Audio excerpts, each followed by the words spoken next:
नमस्कार मु आपण मानक पई आनी आसीची सकाळर किछि गुरुत्वपूर्ण खबर। चैनल टी को सब्सक्राइब करी वीडियो टी को शेष पर्यंत देखिया पई आपण मानक मोर अनुरोध। चलंतु आजिर प्रथम खबर उपरे नजर पकाइबा। मोहन सरकार देबे 20 लाख पक्का घर, जानंतु काहाकू मिलिबो। ओडिसा को अतिक्रम करी चली जायछि एक बड़ बात्या। बात्या दाउरु मुकुलिबा परे राज्य सरकारक तरफरु एक बड़ घोषणा करा जायछि। खूब शीघ्र 20 लाख लोकों को पक्का घर जोगाई दिया जिवो बोली घोषणा करा जायछि। पंचायती राज मंत्री रवि नायक एने एक बड़ सूचना दैछथि। खूब शीघ्र राज्यर 20 लाख हिताधिकारी को पक्का घर जोगाई दिया जिवो बोली से प्रकाश करिसथि। एबे आसंता 6 मास मध्यरे समस्त हिताधिकारी को घर जोगाई दिया जिवो। घर पाइबारु वंचित होइथिबा हिताधिकारी को एही लाभ मिलि परिबो एवं यथाशीघ्र घर जोगाई दिया जिवो बोली श्री नायक सूचना दैछथि। हिताधिकारी सर्वे जारी रही। यही सर्वे सरिबा परे समस्त पक्का घर प्रदान करिवे सरकार। एथिपई जिलापाल एवं बीडीओ सर्कुलर पहुंची सारिछि। तेणु खूब शीघ्र समस्त योग्य हिताधिकारी एही घर पाइबे।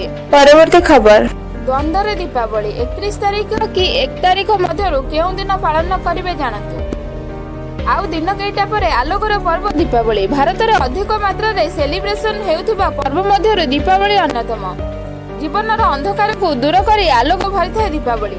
पंचांग अनुसार दीपावली कार्तिक मास 15 दिन पर अमावास्या तिथि होता है। तेबे वर्तमान समय रे अमावास्या 2 दिन रहितबारु केबे पालन से नहीं समस्त द्वंद्व रे अछंती। 31 एवं 1 तारिख 2 दिन रहुतिबारु श्राद्ध केबे हेबो ताकू नहीं समस्त चिंता रे। तेबे किछि पंडितंक कहबा अनुसार प्रदोष थिबा दिन दीपावली पालन करबा, किंतु चलित वर्ष 31 तारिख एवं 1 तारिख 2 दिन रही प्रदोष, किंतु 1 तारिख में प्रदोष पूर्ण नथिबा कारण 31 तारिख दिन 3:52 रु 1 तारिख संध्या 6:16 पर्यंत करिवे। परवर्ती खबर दीपावली पूर्व ग्राहकों पई खुशी खबर। कमिला सोरिष तेल दर। दीपावली पूर्व ग्राहक मानक पई आसिला आश्चर्यकर खबर, जहा सुनिले आपण भी खुशी होई जिवे। समवाय संगठन नाफेड द्वारा विक्रय हेतु सोरिष तेल मूल्य ह्रास घटी। शुक्ल वृद्धि हेतु जो माने खाइबा तेलर मूल्य वृद्धि घटाइबा को भयर करुथिले सेमाने जानी आश्चर्य हेबे जे शुक्ल वृद्धि परे सोरिष तेलर मूल्य लिटर पिछा मात्र 10 टंका वृद्धि पाइछि। अन्य पक्षरे सबठार महंगा बिक्री हेउथबा बादाम तेलर मूल्य लिटर पिछा 5-7 टंका ह्रास पाइछि। किंतु एही कारणरु देशर बंद पड़िथिबा मिल गुड़िक कार्य आरंभ हैला एवं कृषक माने एहा द्वारा उपकृत हेले। परवर्ती खबर आउ मिलिबनी चाउल की गहम। 1 तारिख रे नुवा नियम। राशन कार्ड धारकों पई बड़ खबर। बड़ घोषणा करिसेंती सरकार। राशन कार्ड उपभोक्ता ना काटि दिया जिबार संभावना रहिछि। सरकार को पक्षरु जारी गाइडलाइन अनुसार एभली घोषणा कराइछि।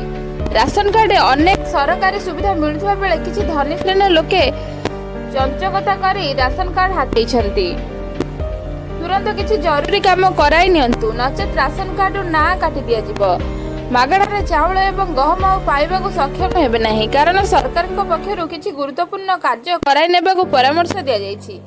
सरकार परामर्श को अणदेखा कले आगामी दिन रे चिन्हट होइतिबा हिताधिकारी राशन कार्ड कटि जिवो। राशन कार्ड धारी को तुरंत ई-केवाईसी कराइबा को पड़िबो। राशन कार्ड रे पंजीकृत समस्त सदस्यों पर ई-केवाईसी बाध्यतामूलक कराइछि, जहा फल रे प्रकृत हिताधिकारी केउ माने एवं केउ माने सरकार को सुविधा पाइबा को योग्य ताहा जणा पड़िबो। परवर्ती खबर ओडिशा पुलिस रे 2080 कांस्टेबल पदवी पई आवेदन जारी। अक्टोबर 30 शेष तारीख। ओडिशा पुलिस रे अनेक कांस्टेबल पदवी पई नियुक्ति सुजोग प्रकाश पाइछि। विभिन्न विभाग रे खाली थिबा 2080 कांस्टेबल पदवी पूरण पई ओडिशा पुलिस चयन पक्षरु विज्ञप्ति जारी होईछि। राज्य पुलिस रो आईआरबी, एसआईआर तथा स्पेशल सर्विस रे ही नियुक्ति हेबो। एही पदवी पई ओडिसा रे विभिन्न जिल्ला रे परीक्षा करा जिवो। एथि पई हेबाक थिबा परीक्षा पई एबे ऑनलाइन आवेदन जारी रहिछि। आवेदन शेष तारीख अक्टोबर 30। परवर्ती खबर स्वास्थ्य मंत्री को बड़ घोषणा। 29 रे आयुष्मान योजना रो शुभारंभ। भिसी रे शुभारंभ करिवे प्रधानमंत्री नरेंद्र मोदी। उपस्थित रहिबे मुख्यमंत्री मोहन माझी, स्वास्थ्य मंत्री मुकेश महालिंग एने सूचना दैछन्ती। वर्तमान राज्य रे स्वास्थ्य सेवा पई बिजु स्वास्थ्य कार्ड कल्याण योजना चालू रहिछि।